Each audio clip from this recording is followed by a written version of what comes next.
So వీడియోలు కూడా మీకు చూపెడుతున్నాను. ఇది సంబంధించినటువంటి ఐందవ సంఘాల ఐక్యవేదిక. ఎవరైతే ఇప్పుడు మనం చెప్తున్నటువంటి అజయ్ బాబు విషయంలో ఎవరైతే కంప్లైంట్ ఇచ్చారో ఆయన ఎప్పుడు కంప్లైంట్ ఇచ్చారు, ఎప్పుడు ఇసుకపోయినటువంటి ఒక అందులో దానికి సంబంధించిన ప్రధానంగా కూడా మీకు చెప్పేసేటువంటి ప్రయత్నం చేస్తాను. 24/3/2025 24వ తారీఖు 3వ నెల కంప్లైంట్ ఇచ్చింది. ఇది 24వ తారీఖు 3వ నెల, 24వ తారీఖు 3వ నెల. ఇది ఏప్రిల్, ఇది 4వ నెల. ఇది 4వ నెల. ఎప్పుడు ఇచ్చింది? 24వ తారీఖు 3వ నెల ఇచ్చింది. ఎవరు ఇచ్చింది? ఇది రవీందర్ రెడ్డి అనేటువంటి వ్యక్తి ఇచ్చిన ఐందవ సంఘాల ఐక్య వేదిక Hindu joint action committee HJAC. ఇది తనకు సంబంధించి ఆంధ్రప్రదేశ్ తెలంగాణలో ఉంటుందట. ఇది ఈ విధంగానే మీరు కూడా జేఏసీ ఏర్పాటు చేసుకోవాలి. మీరు ఇదే విధంగా ఐందవ జేఏసీ ఏ విధంగా ఉందో క్రైస్తవ జేఏసీ కూడా జాయింట్ యాక్షన్ కమిటీ కూడా మీరు ఏర్పాటు చేసుకుంటేనే న్యాయం చేస్తారు. ప్రశ్నించేటప్పుడు మీరు ప్రశ్నించకపోతే, మాట్లాడే సమయంలో మీరు మాట్లాడకపోతే, మీరు ఎంత ప్రయత్నం చేసినా ఎంత డబ్బున్నా వేస్ట్. ఇక్కడ ఉన్నటువంటి సందర్భం ఐందవ సంఘాల ఐక్య వేదిక ఒక జాయింట్ యాక్షన్ కమిటీ ఏర్పడ్డది. ఆ జాయింట్ యాక్షన్ కమిటీ ఎప్పుడు ఇచ్చేది? డేట్ 24వ తారీఖు 3వ నెల ఇచ్చారు. ఎవరి మీద కంప్లైంట్ ఇచ్చారంటే ఇప్పుడు అజయ్ బాబు గారి మీద కంప్లైంట్ ఇచ్చారు. నేను ఫైనల్గా చెప్తున్నా, క్లోజ్ చేస్తాను. అజయ్ బాబు ఇచ్చిన కంప్లైంట్ 24/3/2025 తారీఖు ఇచ్చారు. సుమారుగా 1 మంత్ దగ్గరకు వస్తుంది.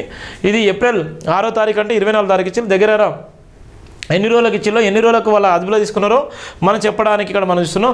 గౌరవనీయులైన station house officer cyber crime PSI నా పేరు K. రవీందర్ రెడ్డి, తండ్రి వెంకటరామరెడ్డి, రామంతపూర్ మండలం మల్కాజ్గిరి జిల్లా.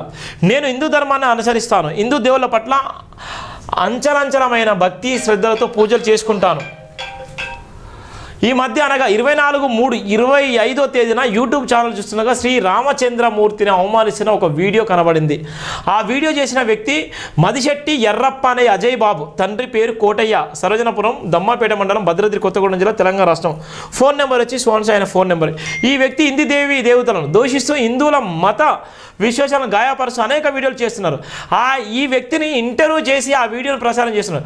సిగ్నేచర్ స్టూడియో వారు కూడా ఈ నేరంలో భాగస్వాములుగా ఉన్నారు. గణతంత్ర లౌకిక రాజ్యమైన భారతదేశంలో హిందువుల మత విశ్వాసాలను గాయపరుస్తూ హిందూ దేవులను దూషిస్తూ వీడియోలు ప్రసారం చేస్తున్న అజయ్ బాబు మరియు సిగ్నేచర్ స్టూడియో BNSలోని 298.299, 300 మరియు 302 సెక్షన్ల ప్రకారం కఠిన చర్యలు తీసుకోవాలని కోరుకుంటున్నాను. ఇది ఎప్పుడు పంపించాలంటే ఇది 24వ తారీఖు 3వ నెలలో కంప్లైంట్ ఇచ్చిళ్ళు. ఎక్కడ? ఉప్పల్ PSలో. ఇది ఉప్పల్ PSలో ఇచ్చినటువంటి నేపథ్యంలో ఇప్పటి వరకు కూడా వాళ్ళు అరెస్ట్ చేయలేదు. నిన్నటి ఏదైతే ప్రవీణ్ పగడాల విషయంలో మాట్లాడుతున్నటువంటి తరుణంలో, ప్రవీణ్ పగడాల విషయంలో స్పందించినటువంటి తరుణంలో ఆయన తీసుకెళ్ళడం జరిగింది. ఇక్కడ ఉన్నటువంటి కేసు ఎక్కడ అయింది, వాళ్ళు పెట్టినటువంటి వ్యక్తులు ఎవరు, అసలు ఇది జాయింట్ యాక్షన్ కమిటీ ఏ విధంగా మాట్లాడారు, ఒకవేళ నిజంగా ఐందవ సంఘాల ఐక్యవేదిక ఏ విధంగా చేసిండ్రు, FIR కాపీ ఎక్కడుందన్నటువంటి FIR కాపీ కూడా చూపెడతాను మీకు. FIR కాపీ కూడా మీకు చూపిస్తాను.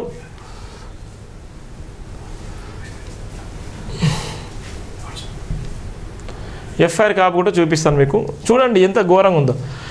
దయచేసి ప్రతి ఒక్కరు కూడా ప్లీజ్ రెస్పాండ్ కావండి, నిలబడండి. రెస్పాండ్ కాకపోతే నష్టం మనకే. రెస్పాండ్ అవ్వాలి. నా మాట్లాడే వీడియోలు ఇమ్మీడియట్గా రెస్పాండ్ అవ్వండి. బ్రదర్ కూడా మొత్తుకుంటాడు. జోడించి నమస్కరించి చెప్తాను. అజయ్ బాబు అరెస్ట్ చేయబడ్డాడు. పాపం భార్య ఒకటి ఇంట్లో ఉంది, చిన్న పిల్లలు ఉన్నారు, వాళ్ళకి సడన్ గా అటాక్ చేసి అతన్ని తీసుకెళ్లిపోయారు. పోలీస్ స్టేషన్ లో లేదన్నారట, మేము కాదు వచ్చిందన్నారట. మరి ఎవరు వచ్చారు, అతనికి ఏమైనా జరిగిందంటే రెస్పాన్సిబిలిటీ ఎవరు? దయచేసి హైదరాబాద్ లో లోకల్ గారు ఉంటే మీ అడ్వకేట్స్ తెలిసిన వాళ్ళకి కాల్ చేయండి. హైదరాబాద్ లోకల్ గా ఎవరైనా ఉంటే ఉప్పల్ పోలీస్ స్టేషన్ దగ్గరికి వెళ్ళమని చెప్పండి. రేపు నేను కూడా బయలుదేరుతున్నాను ఉదయాన్నే. దయచేసి ఇమ్మీడియట్ గా ఎవరు రెస్పాండ్. నైట్ కదా, తెల్లారని చూసుకుంటాం వద్దు. ఏదేమైనా జరగవచ్చు, ఏమైనా జరిగే అవకాశాలు ఉన్నాయి.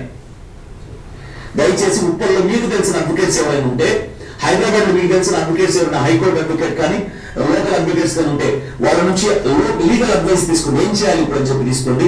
అక్కడికి వెళ్ళండి, ఉప్పల్ పోలీస్ స్టేషన్కి వెళ్ళండి. అజయ్ బాబు కోసం డీటెయిల్స్ తీసుకోండి. ఏం జరిగిన ఇన్ఫర్మేషన్ తీసుకోండి. అసలు ఎందుకు ఇలా అరెస్ట్ చేశారు వితౌట్ నోటీస్. ఇది వాళ్ళు మాట్లాడుతున్నారు. చూడండి వాళ్ళు ఇచ్చినటువంటి ఇన్ఫర్మేషన్ ఏ అంటే పోలీస్ ఏ అయితే ఇన్ఫర్మేషన్ ఉందో ఆ ఇన్ఫర్మేషన్ కూడా మీకు చెప్పేటువంటి ప్రయత్నం చేస్తాను. ఎఫ్ఐఆర్ కాపీ సంబంధించినటువంటి ఎఫ్ఐఆర్ కాపీ ఎప్పుడైంది, ఎఫ్ఐఆర్ కాపీ సంబంధించినటువంటి ఇన్ఫర్మేషన్.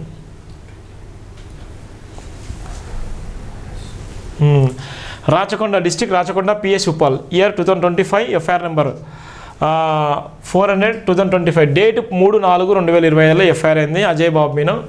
3వ తారీఖు 4వ నెల 2025లో ఎఫ్ఐఆర్ అయింది. దానికి సంబంధించి ఉప్పల్ పిఎస్ వాళ్ళు ఎప్పుడు చేసిళ్ళు, ఏ టైంలో చేసిళ్ళు, ఏ సెక్షన్ల కింద పెట్టేసిళ్ళు, ఎక్కడి నుంచి పెట్టేసిళ్ళు, ఎవరు పెట్టారు, రామంతాపూర్. ఎప్పుడు నేనైతే చెప్పిందో 5వ జేఏసీ వాళ్ళు ఇచ్చిన దాని మీదనే కేసు నమోదు చేయడం జరిగింది. వాళ్ళు ఇచ్చిన దాని మీద కేసు నమోదు చేయడం జరిగింది.